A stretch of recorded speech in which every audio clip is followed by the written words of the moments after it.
Olá pessoal, vamos para a aula de fenômeno de transporte, aula 11, parte 3. Continuando com a mesma referência bibliográfica, fundamentos de transferência de calor e massa, do Encropera e o Yunus Sengel, transferência de calor e massa. A parte 3, nós vamos terminar de fazer um exercício que ficou faltando, de convecção térmica, que é o seguinte, tá? É o exemplo número 2, depois a gente parte para a parte de radiação. Então, nós temos aí uma parede de um edifício, essa parede tem 20 centímetros de espessura. O material do edifício, tá, da parede, no caso, tem coeficiente de condutibilidade térmica de 1,31 watts por metro Kelvin. Bom, no inverno, as seguintes temperaturas foram medidas, tá? Temperatura dentro do prédio é 23 graus, a temperatura da parede interior do prédio é 12, a temperatura do ar exterior é menos 9 graus Celsius, a temperatura da parede exterior é menos 7. Ele pede para calcular o coeficiente de película do interior e do exterior. Então, nós vamos pensar da seguinte forma. Então, está aqui a nossa parede, e dentro do prédio ele está aquecido, então a temperatura aqui dentro é 23 graus. Por convecção, como tem a variação de temperatura aqui, né, entre o ar interno e a parede, então por convecção há um fluxo térmico do ar para a parede, ok? Então o calor que a parede possui e que fornece, que no caso que faz com que a parede tenha uma temperatura de 12 graus, é referente ao calor de convecção do ar com a parede. Beleza? Só que eu sei que a temperatura interna aqui da parede, ela vale 12 graus.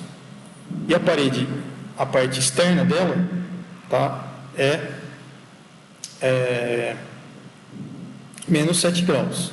Então, se eu escrever a equação de Fourier, tá, que ela é menos proporcional a Ka, temperatura inicial menos a interna menos a externa, sobre L, né?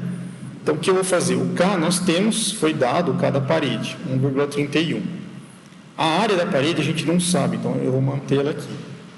A temperatura interna da parede vale 12 graus, menos a temperatura externa da parede, que vale menos 7 graus. A espessura da parede vale 20 centímetros, então aqui eu vou colocar 0,2 metros. Beleza? Aí, fazendo as continhas aqui, eu vou ter 124,45 vezes a área. A área não tem como você calcular, você não tem esse dado, então eu mantenho ela aqui, ó, tá vendo? Então esse é o calor de condução que ocorre na parede, devido a essa diferença de temperatura entre a parte interna da parede e a parte externa. Beleza? Só que o que gera esse calor de condução aqui na parede que gera, na verdade, a temperatura maior aqui dentro, né, da parede, e depois depois gera essa diferença de temperatura, né? Primeiramente aqui é o calor de convecção interna. Então, por convecção, o calor é passado para a temperatura da parede interna, né? Então, esse próprio calor aqui, ó, que é recebido pela convecção do ar com a parede, ele vai ser igual ao calor de convecção que o ar passa para a parede. Então, esse é o calor de condução, é o calor que é recebido do ar para a parede, e ele é igual ao calor de convecção que o ar passa para a parede. Beleza? Então, aqui, ó, aquele próprio calor de condução tem que ser igual ao calor de convecção interna. Tá? Então, aqui o coeficiente de película fica menos H, né? A área a gente não tem, a temperatura interna da superfície, né? Que aqui convecção, né? A temperatura da superfície é 12, e a temperatura ambiente aqui interno, tá, é 23 graus. Daí eu faço a diferença aqui e divido 124,45 por essa diferença. Beleza? Só que o A aqui, ó, vocês deram uma olhada, né? O A é o mesmo, né? Então, eu vou poder cancelar o A com o A. e aí vai ficar só o valor do coeficiente de película, que é 11,31. Esse é o coeficiente de película no interior do prédio, tá? A parte interna. Vamos ver a parte externa agora, né?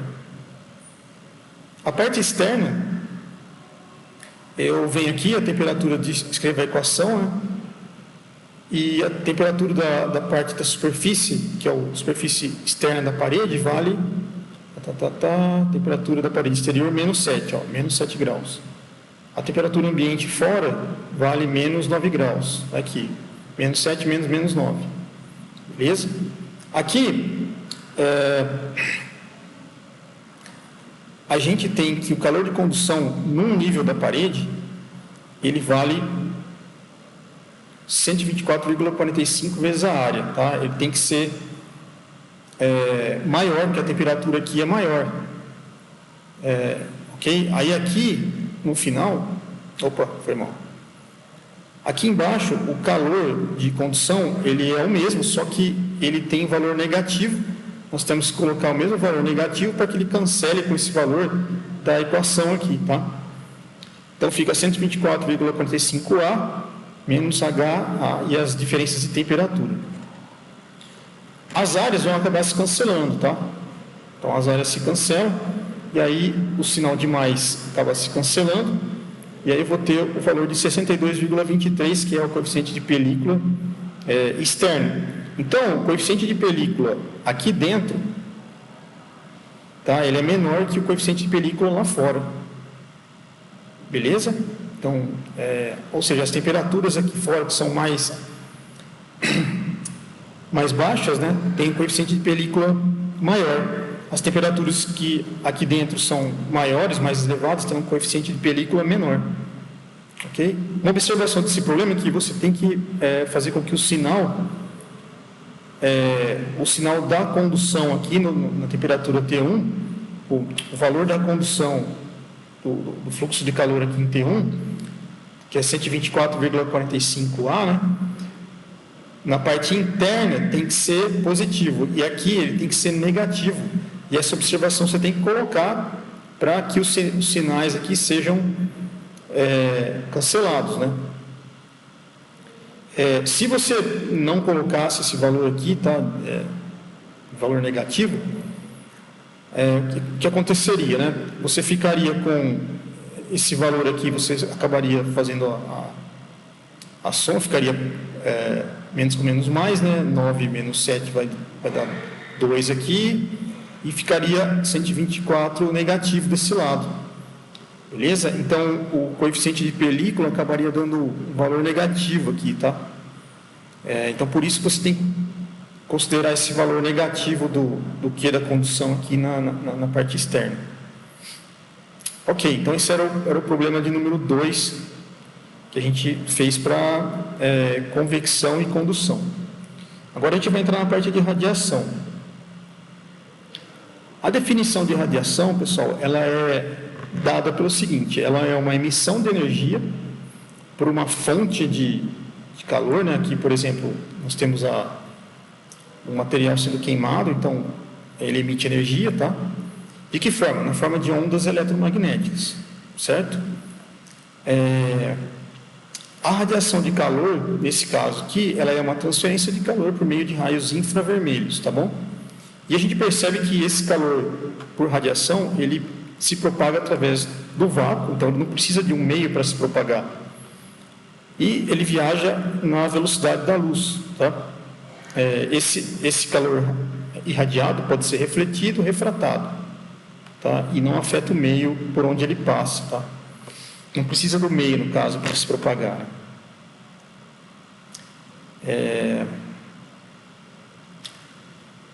Bom, todos os corpos, inclusive o corpo humano, né, ele irradia calor, tá? Então, na temperatura ambiente, nós temos aí que as ondas de calor estão nessa faixa do infravermelho, e isso não é visto pelo olho humano. Alguns fenômenos que estão relacionados com a radiação de calor, tá? Então, o efeito estufa, pessoal, é um dos fenômenos. O efeito estufa, ele é responsável pelo planeta Terra, e para que ele mantenha a temperatura do planeta adequada para a sobrevivência da vida, né? Só o que acontece é que às vezes ocorrem situações, por exemplo, nós temos certos gases além da necessidade ideal, né, do que precisaria.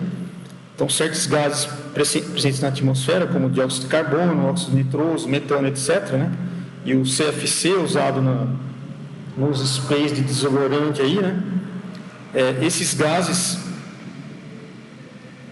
eles acabam prejudicando essa camada de proteção natural da Terra aqui e fazem com que, por exemplo, os raios solares eles entrariam na superfície da Terra e sairiam naturalmente, né?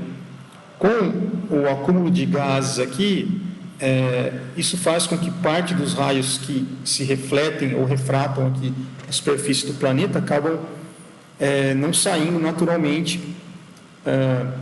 para a atmosfera, eles acabam voltando, ficando armazenados nessa região aqui do planeta, dessa região da atmosfera que eu estou passando o mouse, que vocês estão vendo aqui, né? Então, essa região acaba superaquecendo, certo? Então, isso aquece o planeta, ok?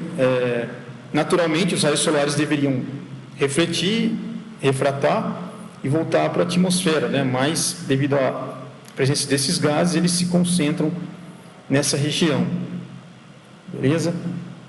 Então, esse é um problema que acontece aí devido à emissão de poluentes na atmosfera. Outra aplicação da radiação é a garrafa térmica, né? Então, por exemplo, você armazena café aqui dentro e dentro dessa garrafa ela é toda espelhada. Então, por radiação, toda a energia que é emitida pelo líquido que é colocado dentro da garrafa e é emitido, né? Ele acaba refletindo na superfície aqui da garrafa, espelhada. Então, essa radiação ela acaba não passando. A garrafa, ela tem um espaço em que ela não tem material. Então, ela tem como se fosse vácuo, né? Entre uma parede e outra. Então, por condução de calor, ela também o calor acaba não passando, tá? Então, grande parte acaba não passando, né? E por convecção, a garrafa que é fechada, não tem como o fluido daqui de dentro acabar fazendo uma troca aqui com as outras partes externas, né? E nem evaporando daqui de dentro.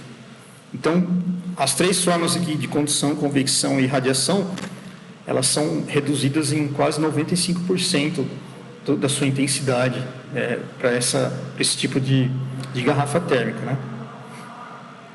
Como que a gente mede a radiação? Então, se a gente considerar os processos de transferência de calor por radiação numa superfície, como essa figurinha aqui, ó, a superfície ela emite radiação, certo? E também ela absorve uma radiação G, tá? Essa radiação ela tem um valor, por exemplo, medido em watts por metro quadrado. E ela é conhecida como, o poder de emissão da superfície é conhecido como poder emissivo E maiúsculo, tá?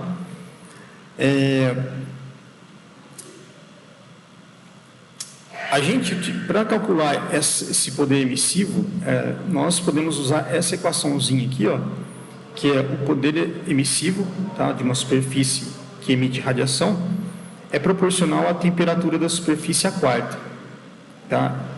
O índice de proporcionalidade aqui, ó, tá, é uma constante de Stefan Boltzmann, que é dada por esse valor, ó, sigma igual a 5,67 vezes 10 a menos 8 watts por metro quadrado, Kelvin à quarta, tá? Então, se eu tiver o valor da constante e tenho o valor da temperatura na superfície, eu calculo o poder emissivo da superfície aqui, tá? Se eu considerar, por exemplo, o fluxo térmico que é emitido por uma superfície real, ele é menor do que aquele emitido por um corpo negro à mesma temperatura, e que é dado por essa equaçãozinha aqui, ó. Então, pessoal, nós podemos encontrar o poder emissivo de uma superfície que emite radiação sendo que esse corpo ele é um corpo real, tá? É uma superfície real, não ideal, né?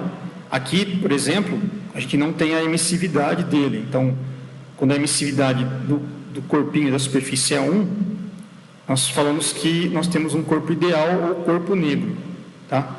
Quando a superfície é real, a emissividade ela já vale, ela está entre 0 e 1. E aí, no caso, essa equação acaba embutindo o valor da emissividade aqui, ó.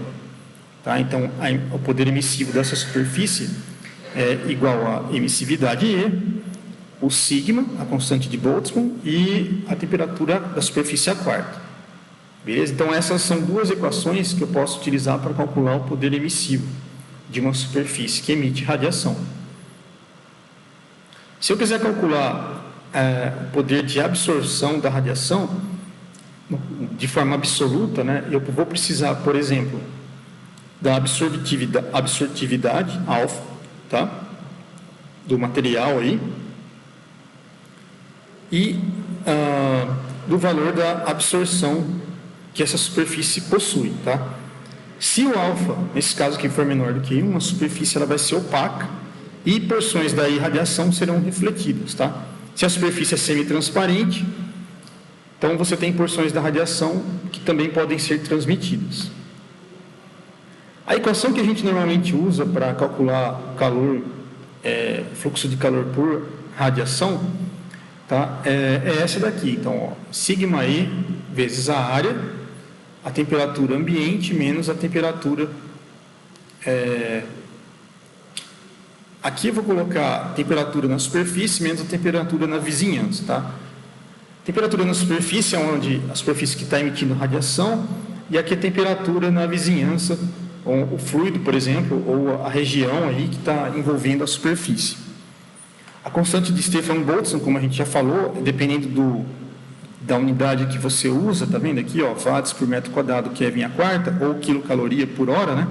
Acaba mudando um pouquinho o valor da constante. Então, você tem que ver a unidade que você está trabalhando para colocar essa constante aqui. A emissividade, ela é dada um valor entre 0 e 1, tá? Aí vai depender do problema, fornecer isso para a gente. E se você quiser a radiação, o fluxo de radiação, o fluxo térmico, né, de radiação, aqui no caso Q2 linhas, que é o fluxo de calor por radiação por área, é só você dividir o fluxo de calor por radiação pela área, tá? Então ele vai ficar desse jeitão aqui, ó, certo? Você pode escrever dessa forma também. Ok, então vamos fazer... um detalhe, né? Quando a quantidade de radiação que o corpo possui é maior que 0, o corpo absorve energia, e quando for menor que 0, o corpo perde energia. Vamos fazer um exemplo de aplicação, tá? Então, vamos supor que a gente tem uma superfície com área de 0,5 metros quadrados, e a emissividade E vale 0,8. Tá? Então, ele deu essa emissividade para a gente. A temperatura é de 160 graus e é colocada no interior de uma câmara de vácuo, cujas paredes são mantidas a 20 graus. Beleza? Então, o que ele quer saber? A emissão da radiação pela superfície em quilocaloria por hora. Então, a primeira coisa, a gente vai pegar a temperatura ambiente, tá? Que ele diz aqui que uma superfície com área de tanto, né? Emissividade, temperatura de 160, é colocado no interior de uma câmara a vácuo. E as paredes estão mantidas a 20 graus. Então, eu vou pegar a temperatura da superfície da parede, que está a 20 graus, e vou somar 273, que eu tenho que transformar elas para Kelvin. Nesse caso, quando eu for trabalhar com radiação, tem que transformar para Kelvin. E vou transformar também a temperatura de 160 para Kelvin. Então, vou somar, vai ficar 433 Kelvin. Aí, o que eu vou fazer? Vou escrever aquela equação de radiação, tá? Aqui a constante de Boltzmann, ela vai ser 4,88 vezes 10 a menos 8. Eu estou utilizando essa unidade aqui, tá? Trabalhando em Kelvin e quilocalorias por hora. Então, por isso que eu estou utilizando ela aqui, tá? A emissividade vale 0,8, beleza? A área a área aqui ele deu 0,5 metros quadrados. Aí eu só coloco aqui as temperaturas, né? Temperatura da superfície e menos a temperatura da vizinhança. Da superfície, 293. Da vizinhança, 433 a quarta. Aí eu faço as diferenças aqui, ó, e multiplico. Eu vou chegar que essa quantidade de calor vai dar negativa, tá? 542,31 quilocalorias por hora. Então, essa é a quantidade de calor emitida, né, por radiação da superfície por hora, né? Por hora ele perde aí 542,3 quilocalorias de energia por radiação, tá? Então, esse era um exercício básico, tá? Você vai aplicar essa equaçãozinha aqui. Você tem que tomar cuidado com a temperatura da superfície e a temperatura da vizinhança, não confundir um com o outro aqui na hora de substituir esses valores. Ok, pessoal? Então, essa era a parte de radiação. E a gente já falou tudo o que precisava, tá bem? Até mais. Então,